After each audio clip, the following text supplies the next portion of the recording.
Scene 5. It is the first night of the Hanukkah celebration. Mr. Frank is standing at the head of the table on which is the menorah. He lights the shamas, or servant candle, and holds it as he says the blessing.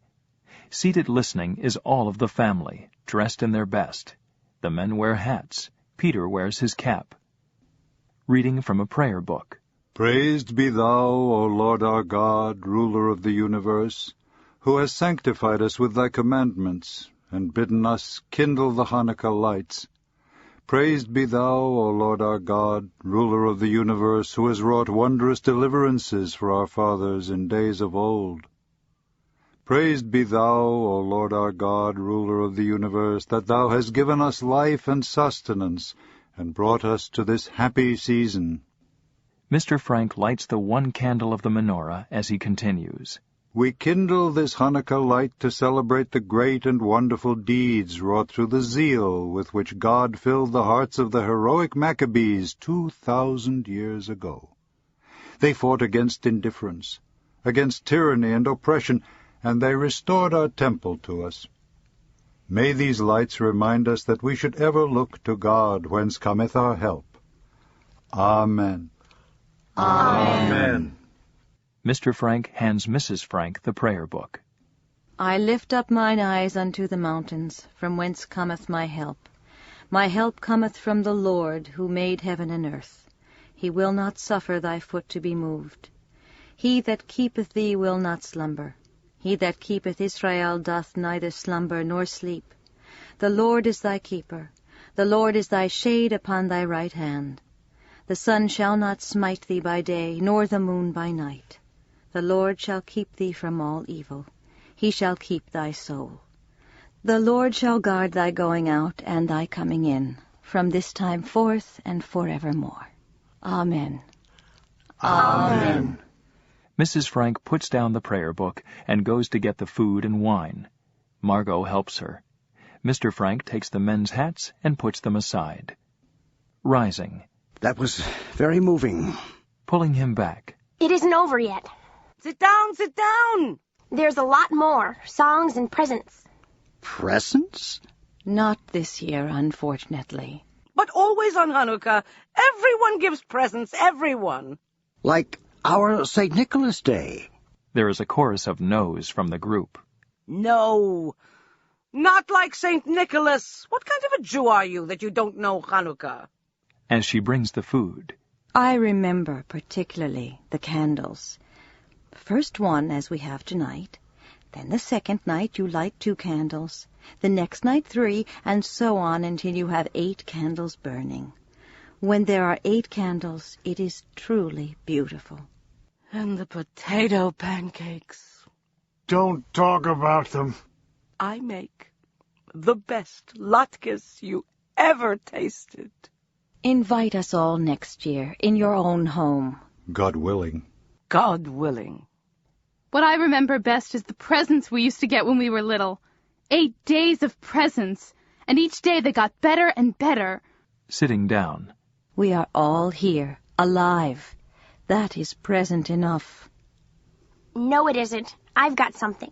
She rushes into her room, hurriedly puts on a little hat improvised from the lampshade, grabs a satchel bulging with parcels, and comes running back.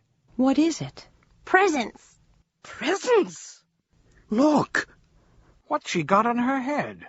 A lampshade. She picks out one at random. This is for Margot. She hands it to Margot, pulling her to her feet. Read it out loud. You have never lost your temper. You never will, I fear.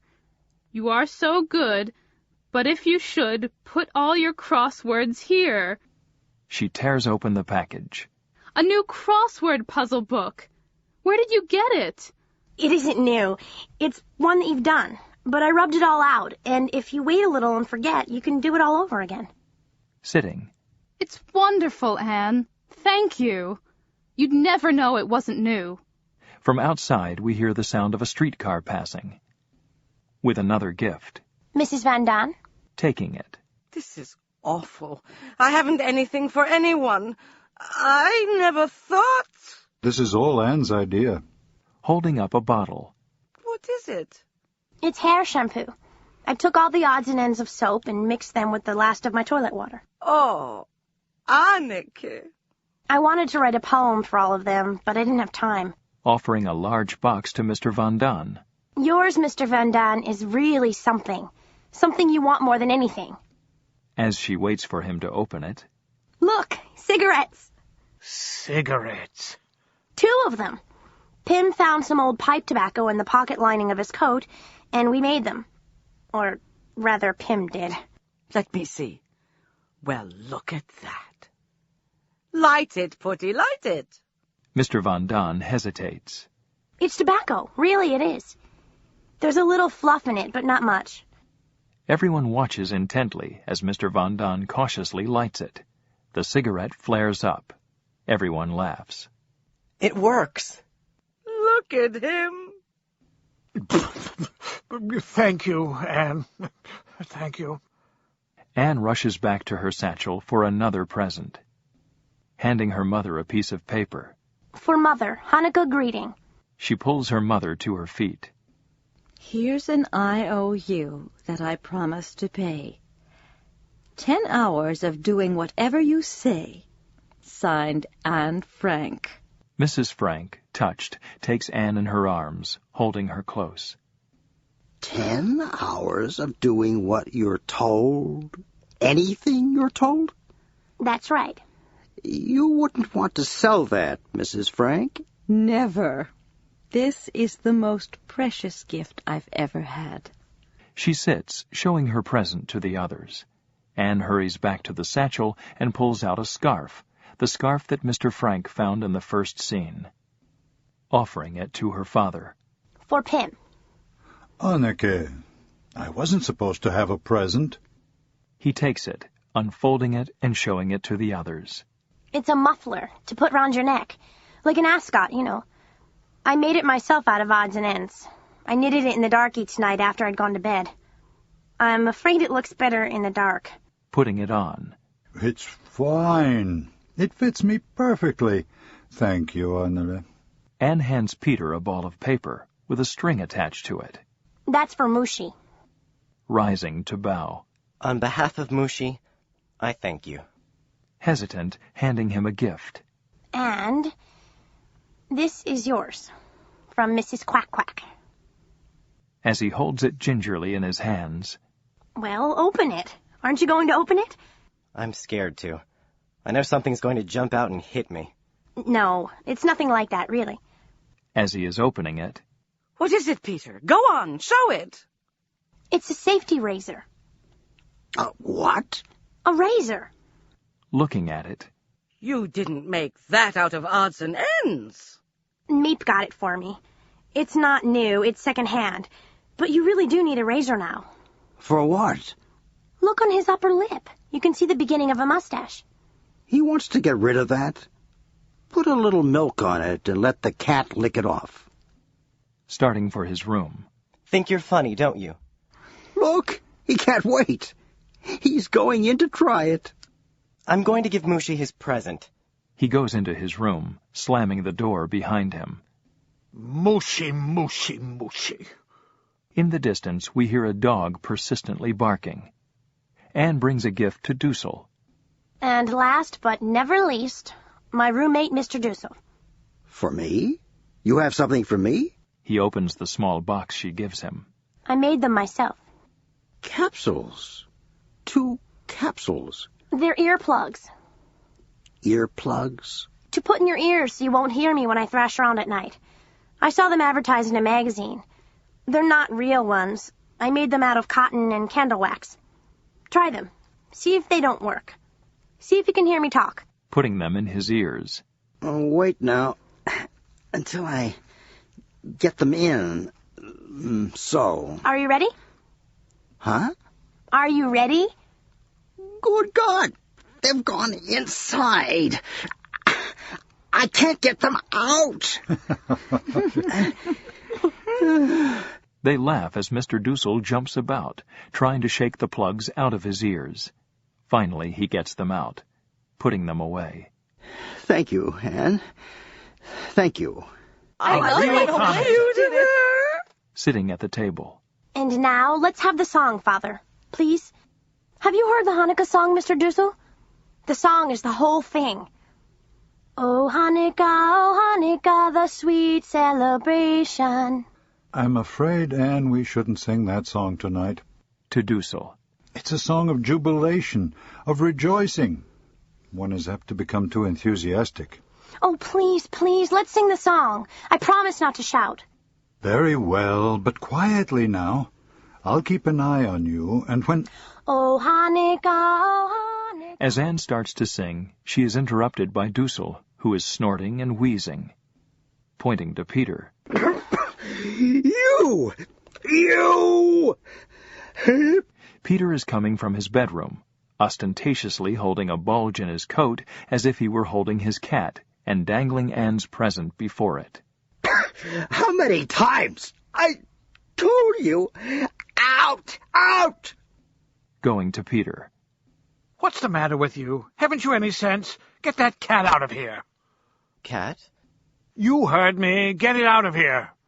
I have no cat. Delighted with his joke, he opens his coat and pulls out a bath towel. The group at the table laugh, enjoying the joke. It doesn't need to be the cat. His clothes are enough when he comes out of that room. Don't worry, you won't be bothered anymore. We're getting rid of it.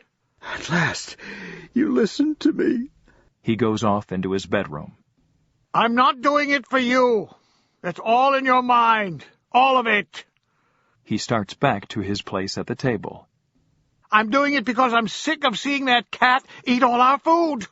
That's not true. I only give him bones, scraps. Don't tell me. He gets fatter every day. Damn cat looks better than any of us. Out he goes tonight. No. Mr. Van Daan, you can't do that. That's Peter's cat. Peter loves that cat. Anne?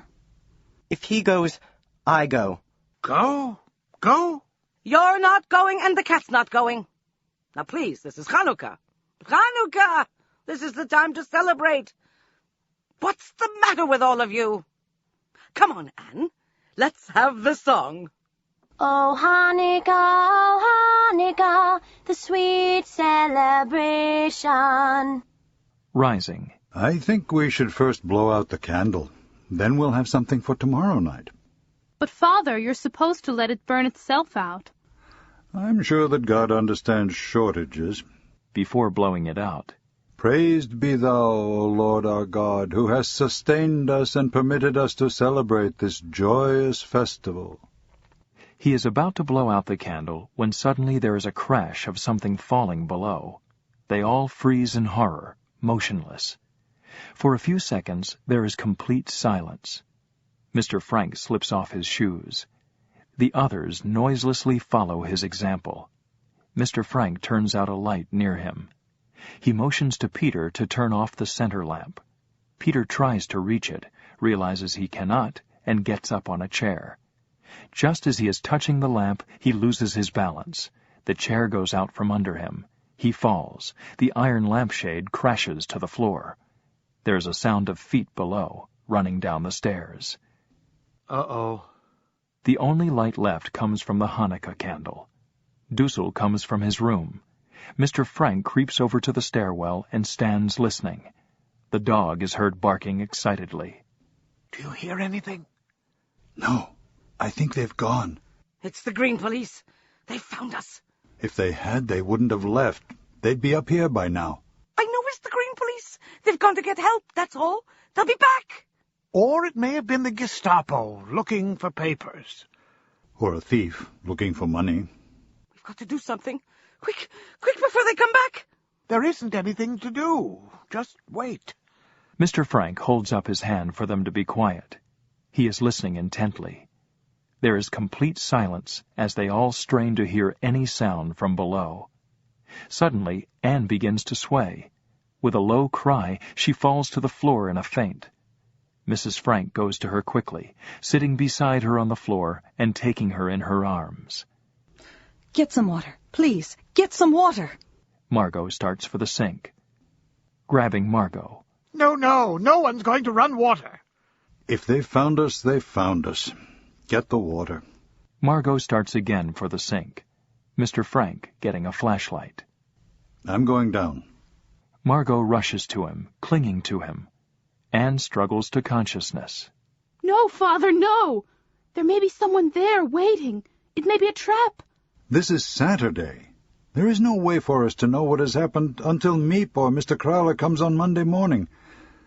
We cannot live with this uncertainty. Don't go, Father. Hush, darling, hush. Mr. Frank slips quietly out, down the steps, and out through the door below. Margot, stay close to me. Margot goes to her mother. Shush, shush. Mrs. Frank whispers to Margot to get the water. Margot goes for it. Putty, where's our money? Get our money. I hear you can buy the Green Police off.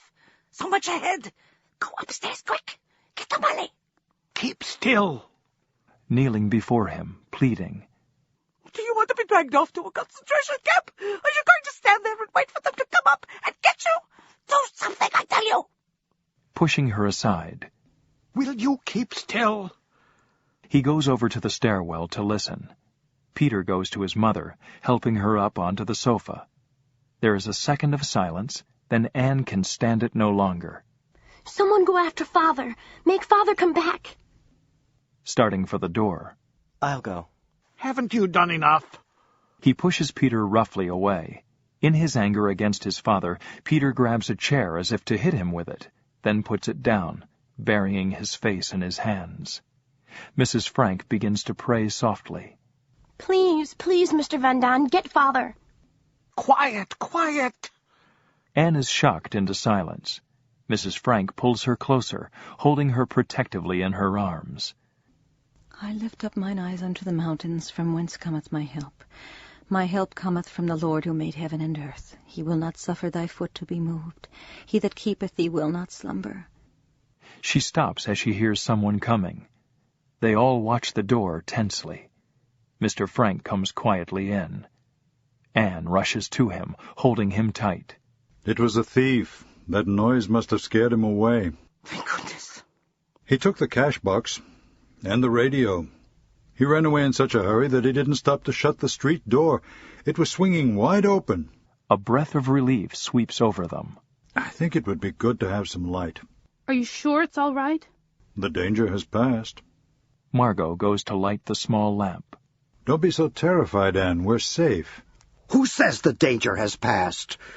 Don't you realize we are in greater danger than ever? Mr. Dussel, will you be still? Mr. Frank takes Anne back to the table, making her sit down with him, trying to calm her. Pointing to Peter. Thanks to this clumsy fool, there's someone now who knows we're up here. Someone now knows we're up here hiding. Going to Dussel.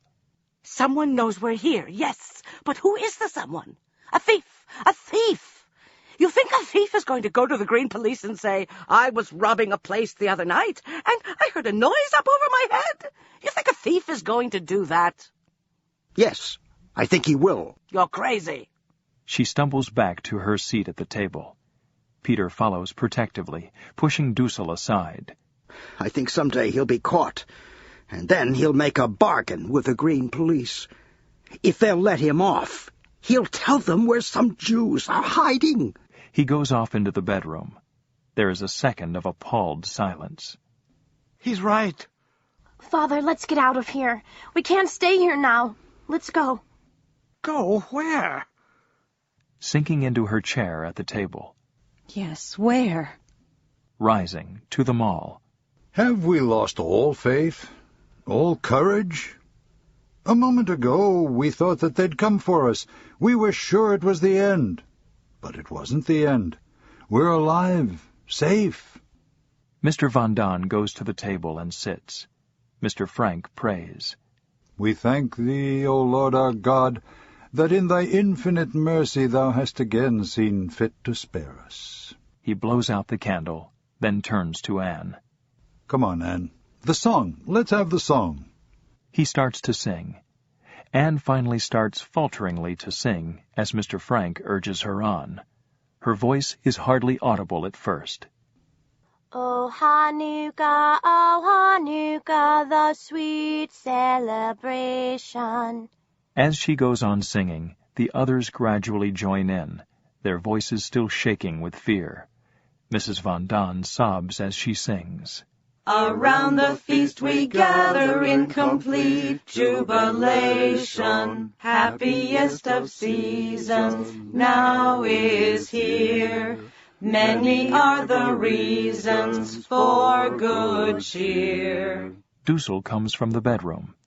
He comes over to the table, standing beside Margot, listening to them as they sing. Together we'll weather whatever tomorrow may bring. As they sing on with growing courage, the lights start to dim. So hear us rejoicing and merrily voicing the Hanukkah song that we sing. Hoi! The lights are out. The curtain starts slowly to fall. Hear us rejoicing and merrily voicing the Hanukkah song that we sing. They are still singing as the curtain falls.